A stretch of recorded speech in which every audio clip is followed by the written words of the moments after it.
L'autre crise sécuritaire du moment, c'est évidemment la Nouvelle-Calédonie où la situation demeure désastreuse. Réunion de crise ce matin autour de Gabriel Attal avant un conseil de défense présidé à 11h par Emmanuel Macron. L'exécutif promet d'être intraitable. 206 arrestations ont déjà eu lieu alors que 4 personnes ont été tuées, dont un gendarme.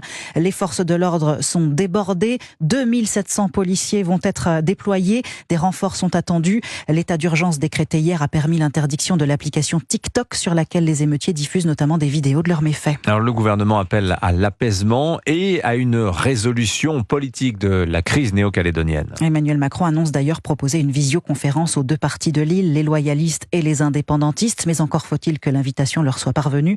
Écoutez Virginie Ruffnach, elle est présidente du groupe LR au Congrès de Nouvelle-Calédonie. L'armée a enfin été mobilisée, mais elle ne peut être mobilisée, l'armée, que pour protéger les sites stratégiques. Ça veut dire qu'on est complètement encore en déficit de force de l'ordre, et donc nous sommes encore avec les milices, ceux qui protègent les quartiers en fait, parce que la protection des quartiers n'est toujours pas assurée. Et il y a des quartiers, notamment dans l'agglomération, qui sont complètement isolés par des barrages, cette fois-ci des émeutiers, où les gens à l'intérieur sont totalement isolés et prisonniers. Plein de choses continuent de brûler, des boulangeries, des magasins, des entreprises. Il y a, on nous dit qu'une armurerie a aussi été braquée.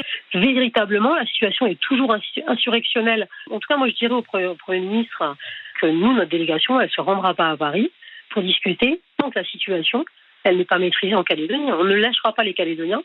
On ne lâchera pas les Calédoniens. On n'ira pas à Paris discuter dans ce contexte. Voilà, Virginie Ruffnach, au micro européen de Christophe Bordet.